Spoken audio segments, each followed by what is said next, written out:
Good afternoon.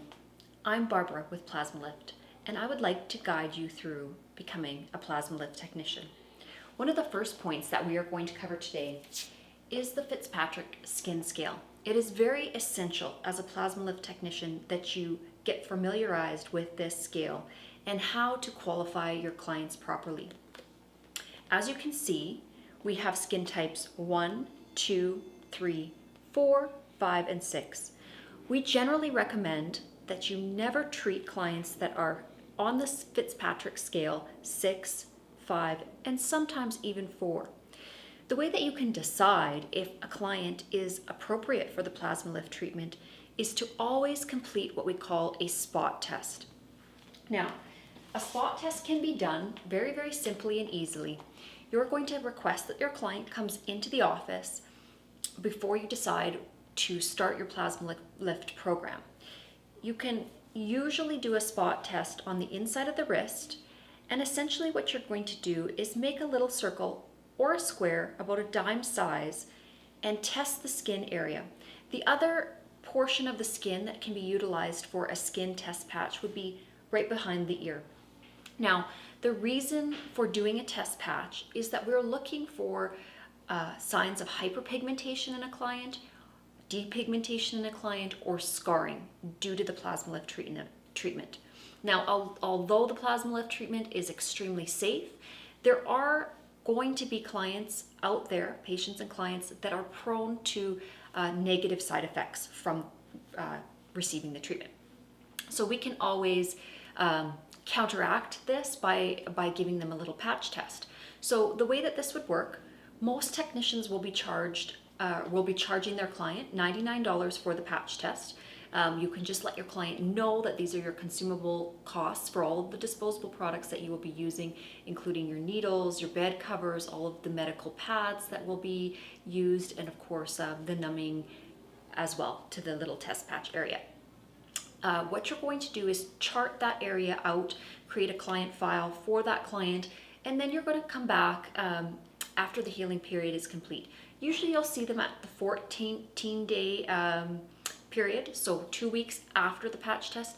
And then if you're still seeing quite a bit of inflammation or redness, indicating that the treatment area is still healing, then you may actually have to wait 4 to 6 weeks to ensure that there is no depigmentation or hyperpigmentation. What this does for you, the technician, is it's a protective measure. Okay, we all know that it's going to be very, very important as a technician to be signing waivers with your clients. Each and every client that you see needs to sign a waiver, consenting you to actually do the procedure for them. And what this also does is has them understand that every body type is different. We cannot have a one-size-fits-all protocol for every single skin type, age type, and person that you're going to see in your office. So having this waiver form available to you lets the client know that they are undergoing some form of risk in going through the anti-aging procedure with Plasmalift. So after you have ascertained that there is not going to be any hyperpigmentation or healing issues with the Plasmalift treatment, then you can go ahead and book them for their series of treatments. Now, on average, please note that we are treating fairly superficially. In the dermis, we like to go about 50 microns into the skin, which is a very, very quick flash time on the Plasmalift treatment. So when you are treating, please ensure that you are not doing a long hold on the Plasmalift gun. Sometimes doctors and nurses are able to do a deeper treatment up to 200 microns, but for the technician level, the training level that you're doing the training at, we're not going to go very, very deep into the skin. Now, in regards to after you have decided that the treatment is good and you can go ahead with that with your client, then you would move into building the package for them. Now, depending on what type of body part that you're treating, there's going to be different treatment packages that you create. So I'm just going to quickly go up and down the body and tell you my suggestions. So let's start with the face area. So eyelid lift is going to be a very, very common treatment that you're going to have requested for the Plasmalift. This would generally be older ladies, anybody with a hooded eye, with a lot of excessive skin in the eyelid region. You could also treat the crow's feet at the same time as you can treat that upper eyelid. But keep in mind, and this is a very, very important point, because swelling can be created from the treatment, we are never going to treat the lower eye region and the upper eye region at the same time. The reason for this, very, very important, I want you guys to really note this point, is it can create excessive swelling in a certain fraction of clients. And what that would mean to the client is that the eye site could be taken away for a period of time during healing because there'd be too much swelling and pressure on the eye. So again, technicians, please ensure that you're only ever doing the under portion of the eye or the over portion of the eye. If you have a client that has excessive bags and excessive loose skin above the eyelid, then you're going to be treating them in 2 separate treatments. Now I want to be clear here because sometimes students get a little bit confused. So generally when we're creating a package, it's going to be 2 to 3 treatments per area. So let's say that we're doing the upper eyelid. You're going to have your client come back every 4 weeks, 2 to 3 times till they achieve those desired results.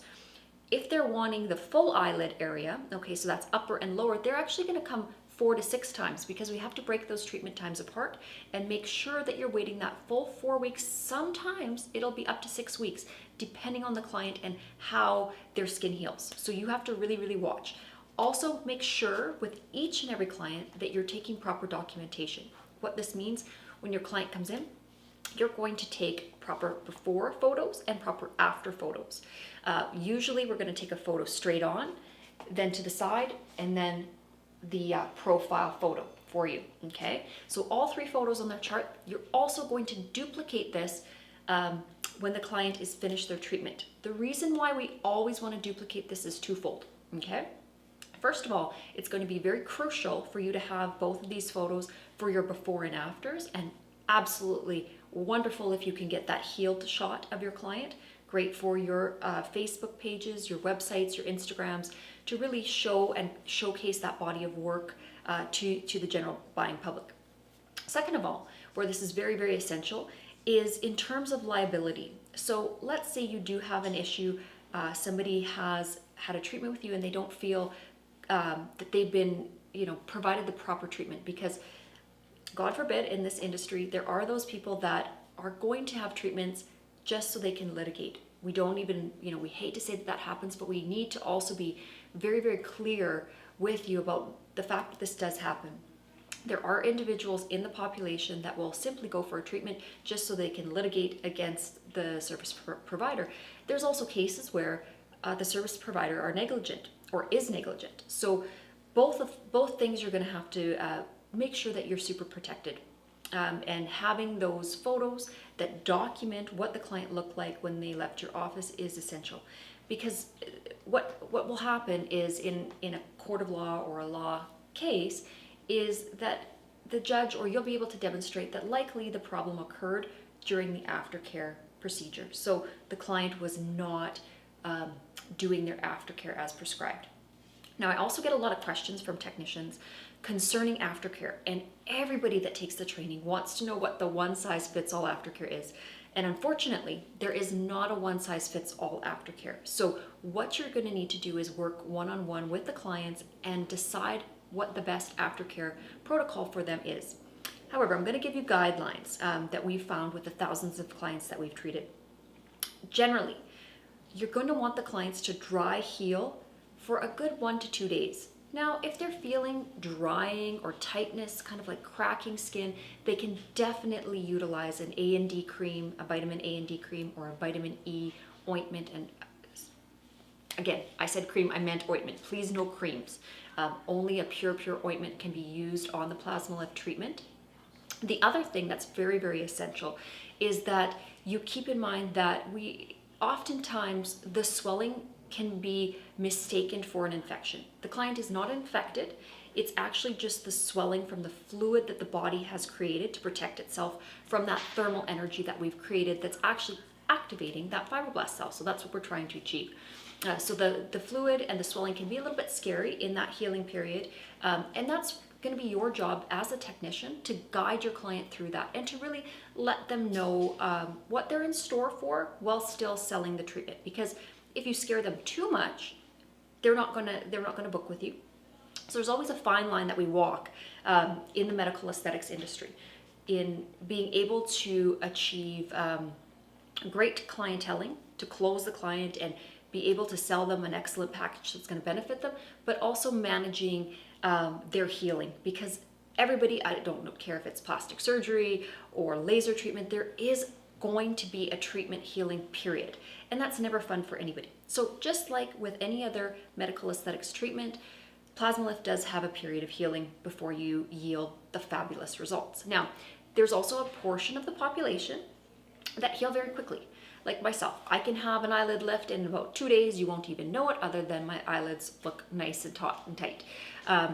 So again, there's a good number of people that are going to have that excellent heal time, that you will find absolutely that there aren't going to be any issues with them healing. They tend to be the younger, healthier clientele that will have that speedy healing time. They're going to be your favorite clients, absolutely, because they'll cause you no stress. They'll come back once or twice a year, have their treatment updated, and be on their way.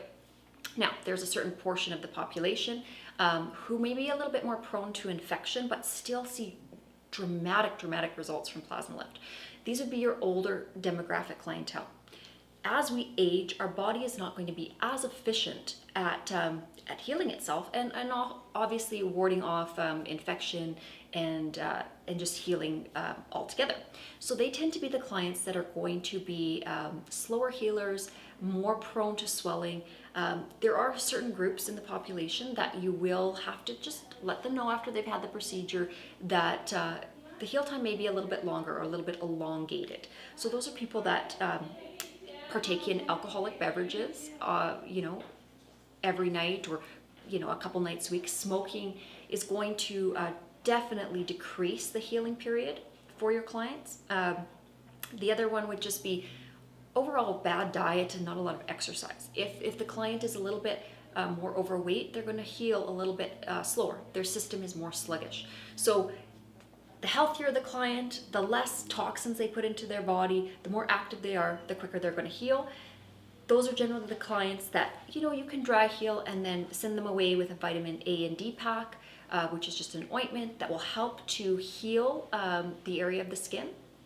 And another thing to note is that if you're looking for an antibacterial option for clients, would be a colloidal silver. So I almost always recommend this to each and every client that partakes in the Plasmalift treatment. The nice thing about the colloidal silver bottle is that they'll buy one from you, and essentially they'll have it for a good year or two. So they will not have to purchase multiple bottles. It's also a sale item. Usually we generally suggest that you mark it up, double what you pay for it, so there's a little bit of margin in it for you as well. The nice thing about the colloidal silver is it's very lightweight. It's super absorbable. It's not going to block the pores. It's not going to block the oxygen in the air from really attacking any of the bacteria as well on the skin surface. And the colloidal silver itself is an all-natural antibacterial agent. So that's a really nice option, and do recommend to sell that to all of your clients. You can order it through us on the website. You can also go on Amazon, or wherever on the web and find your own supplier of the colloidal silver. Now, if you run into a case where your client is having trouble with the healing, this does happen from time to time. It's really important that you communicate with the client. The number one thing that people want when they've had a procedure is communication. So if you're not answering your phone for a few days, you're out at the lake or whatever, that's what's going to create the most anxiety in the client. So the client just wants to know that there's open lines of communication between their technician and themselves. So that's nice to provide them with a text line that they can follow up with you, have them send you photos so that you're aware of what's going on. Sometimes the photos do look scary because there's a lot of swelling going on. That's why I also suggest to new technicians, don't overdo it until you really understand what you're doing. Start with very simple, small areas. With Plasmalift, one of the things to note is the parameter around where the treatment area is. So if the area being treated is large, the body is going to take a lot longer to heal that large area. Whereas if you break it into smaller areas, smaller patterns or grids, we call them, then you're going to have an easier time for the body to quickly heal that. So again, always err on the side of caution. The first time you're treating a client, go very, very light with your treatment. Don't do anything aggressive. So that means a quick flash time. And then also smaller surface areas that you're treating until you see how they heal. I think one of the biggest mistakes that a technician will make, especially a new technician, is they get really excited about the money and say they do a full facelift and, oh my God, this client has so much swelling. Well, they've never dealt with the client before, and maybe that client is not a good candidate for a full face right off the bat. And they would have been a better client to break it into small treatment areas and do it progressively. The way that you can tell, is really by gauging the swelling. The amount of swelling that's underneath the skin will tell you if they're going to be a client really, really prone to swelling. Again, with myself, I'm not prone to swelling at all. I have very, very little fluid when I have the treatment done to myself. And so for me, I could likely do a full facelift and not have any troubles and probably be healed within about a week. As we move into those age categories that are a little bit up there, then we have to take it a little bit more safe as a technician.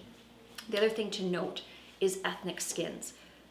Ethnic skins are prone to a few different things. Can be hyperpigmentation, depigmentation, sometimes scarring.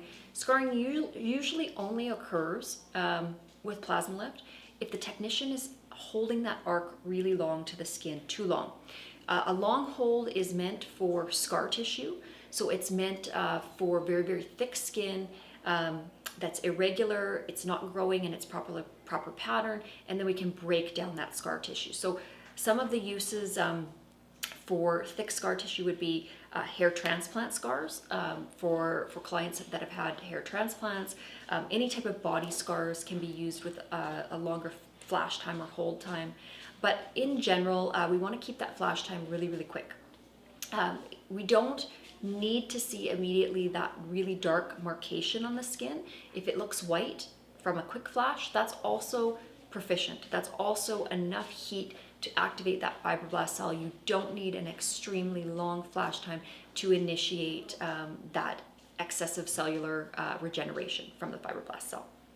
Now, with the ethnic skin tones, please keep in mind, again, back to this Fitzpatrick scale. Sometimes people wonder, well, what is a skin type 6? What is a skin type 5? What is a skin type 4? I would say anybody that's ethnic would be a person that you're going to have to patch test and you're going to have to watch carefully. So that's we can never, ever, ever treat African American skin, never treat anybody that's deep, deep Indian skin, some lighter Arabic skins, some lighter Indian skins, if they're very, very light, can be treated. Asian skin, very, very light. Native American skin, very, very light. Some Mexican or Spanish skin types can be treated. Some we would recommend against it. So that's when the patch test comes in.